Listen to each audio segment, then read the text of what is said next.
This video I'm going to show you how to use the returns and refund sheet in my eBay drop-in Excel system.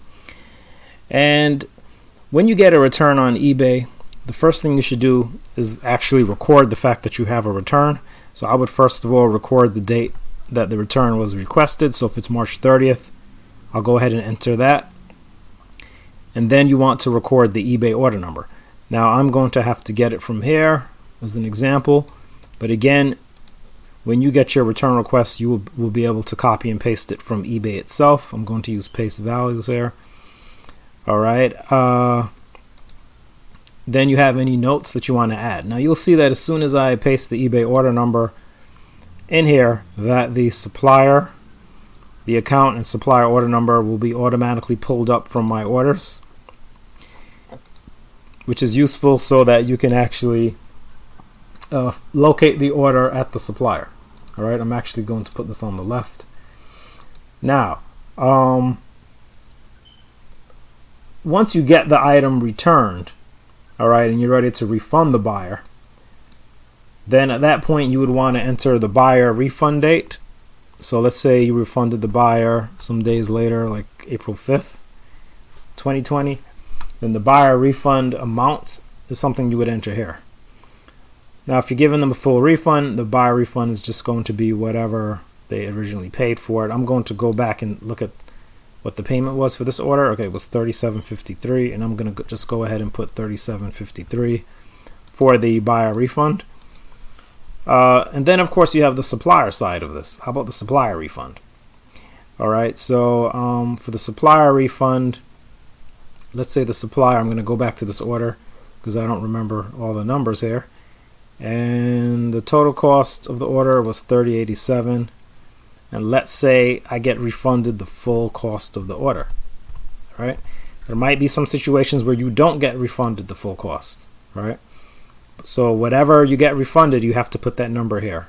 Okay. I'm just copying it from here because I'm not really doing it for real.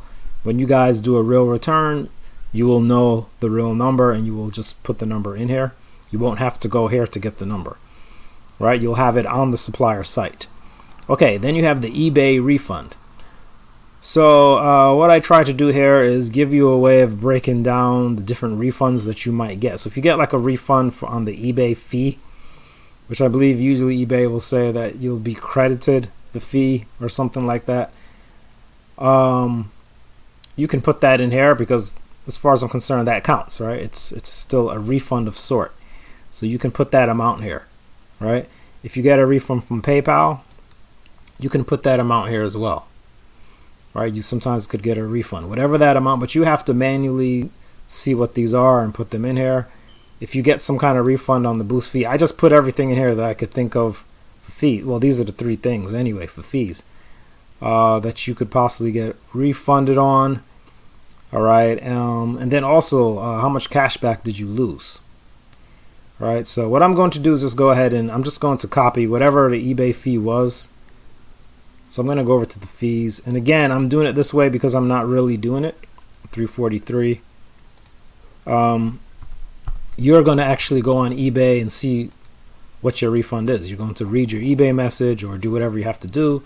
You can look at your PayPal transactions to actually see what the refund amount is, right? For example, the PayPal fee originally $1.42. I'm going to type that in. And the boost fee refund, okay, I don't have one. Okay. Cashback loss. Did you lose cashback? So is it possible that now, with it being a return, it will show up for the cashback site? They're going to not give you that anymore, that cashback anymore. So you're going to go back and say, well, I was supposed to get $383 cashback. Now I won't have it anymore. So I'll put $383 for the cashback loss. All right, this is then going to calculate a loss of profit. Okay, and basically what I did here, I have to make it clear, this is not a loss of money. There's a difference between how much money you lost personally and how much profit you lost. This is profit loss, meaning let's say I made $10 profit from selling something. But now in the process of returning it, I lost $10 in profit. So now my net, right, was zero. It's like I didn't make anything from that order at all. Right, that's profit loss. So that's what this is. This is loss of profit. All right, so basically it's just taking into account, your buyer refund is a contribution to your loss. Your supplier refund is a subtraction from your loss, right? eBay refund, anything that you get refunded subtracts from your loss. All right, so you don't have as much loss. All right, but then anything like a cashback loss, this adds to your loss, right? This increases your loss. Okay, so that is how what this formula is based on. Certain things make your loss larger, and other things make your loss smaller, and then it just they're all added and subtracted together accordingly, and then it comes up with the loss of profit. All right. Not sure it's 100% perfect.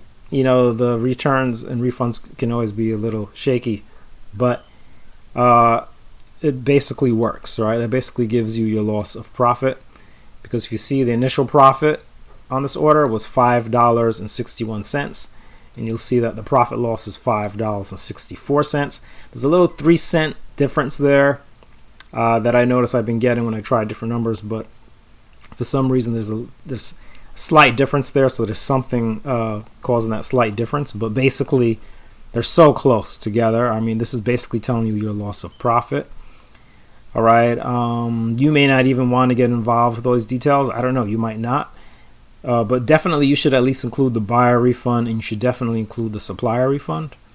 And I would definitely include a PayPal refund, because that is something that actually goes into your PayPal, but you have to manually get these numbers, find them from eBay, from PayPal, and put them in here. All right, and then figure out from there what your refunds are and your losses are. Okay, so that is how this works, the returns and refund sheet. And again, if you have any comments, suggestions, or questions on this, please leave them below. And if you don't have a copy of this Excel system, again, make sure you use the link in the description of this video to get a copy of the Excel system and try it out. And I'm really looking forward to hearing from you. And watch any remaining videos that I might have, provide instruction on how to use the system. Thanks for watching, and I'll see you around on the channel in another video.